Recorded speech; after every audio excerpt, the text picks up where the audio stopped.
Suman TV వారికి మీరు ధన్యవాదాలు చెప్పాలి. మహత్తరమైన విషయాలు మీరు తెలుసుకోబోతున్నారు. అందుకు మీరు కృతజ్ఞులై ఉండాలి. మీరు మీ భార్యల్ని గౌరవించాలనే విషయం తెలుసుకోవాలి. అప్పుడు దేశం సుభిక్షంగా ఉంటుంది. అలాగే స్త్రీలు, మీరు మనం వద్దన్నా వాళ్ళు మనల్ని గౌరవిస్తారు. వాళ్ళ హృదయాలు చాలా విశాలమైన హృదయాలు. వాళ్ళు భూదేవికి ఎంత క్షమ ఉంటుందో, క్షమయా ధరిత్రి, కాబట్టి అంత దయ ఉంటుంది వాళ్ళకి. దయ వాళ్ళ సొత్తు. కాబట్టి వాళ్ళు ఎలాగూ మనల్ని ప్రేమిస్తారు, గౌరవిస్తారు, ఆదరిస్తారు, పూజిస్తారు, నమస్కరిస్తారు, అన్నీ చేస్తారు. కానీ మనం వాళ్ళని గౌరవించాలి, పూజించాలి. శివరాత్రి నాడు మనం ఏం చేస్తాం గురుగారు? ఉపవాసం చేస్తాం. ఎందుకు? జాగారం చేస్తాం. ఎందుకు? ఏం కావాలి? జాగ్రత్తగా వినండి.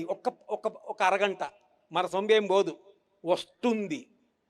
ఎక్కడ పనికొచ్చే సొమ్ము అక్కడ పైన పనికొచ్చే సొమ్ము వస్తుంది. జాగ్రత్తగా వింటే చేయాల్సింది ఏమీ లేదు, వినడము, హరనామ స్మరణ చేయడము.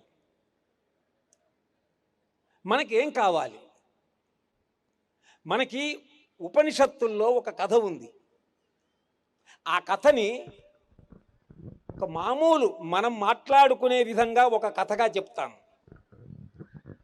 చాలా సరదాగా ఉంటుంది అది.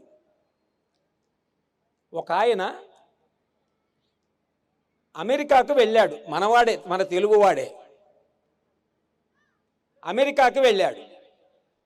అక్కడ బాగా డబ్బు సంపాదించుకున్నాడు, ఇంగ్లీషు బాగా నేర్చుకున్నాడు, తెలుగు మర్చిపోయాడు. ఆయన వచ్చాడు. గోదావరిలో ఈ గట్టు నుంచి ఆ గట్టుకి పడవ మీద వెళ్ళాలి. అక్కడికి వచ్చాడు. ఒక పడవవాడు అక్కడ ఉన్నాడు. ఆయన ఏం మాట్లాడుతున్నాడు మీరు వినండి. పడవవాడు, ఇంగ్లీష్ కదా, ఇంగ్లీష్. బోటువాడు, come here, do you understand English అన్నాడు. తెలుగు ఆయన. నాకెక్కడ వస్తుంది బాబు, మేము ఇంగ్లీష్ అన్ని మాకెక్కడ వస్తుంది బాబు అన్నాడు ఈయన. ఇంగ్లీష్ రాదా, ఎట్లా బతుకుతావు అన్నాడు. సరే, ఈ గట్టు నుంచి ఆ గట్టుకు వెళ్ళాలి, ఏం తీసుకుంటావు? ఏదో అడిగాడు, ఇస్తా అన్నాడు. ఎక్కాడు. పడవ వెళుతోంది. పడవ వెళుతుంటే ఇంగ్లీష్ ఆయన, అంటే మన తెలుగు ఆయనే సార్, తెలుగు ఆయనే. పడవవాడు ఒక పాత పాడు అన్నాడు. మాకు పాటలు ఆడొస్తాయి బాబో, పాటలు రావండి అయ్యా. పాటలు రావా, ఎట్లా బతుకుతావు అన్నాడు ఈయన.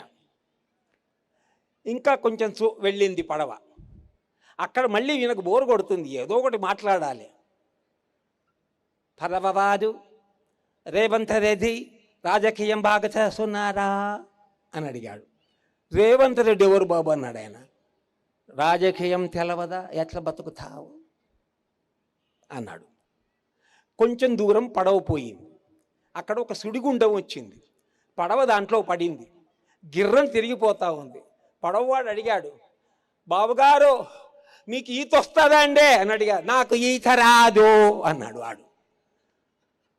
పడవవాడు చెప్పాడు, నాకు సంగీతం రాకున్నా బతుకుతా, నాకు ఇంగ్లీష్ రాకున్నా బతకతా, నాకు రేవంత్ రెడ్డి ఎవరో తెలియకున్నా బతకతా, ఈత రాకుంటే నువ్వు బతకవు బాబు అని.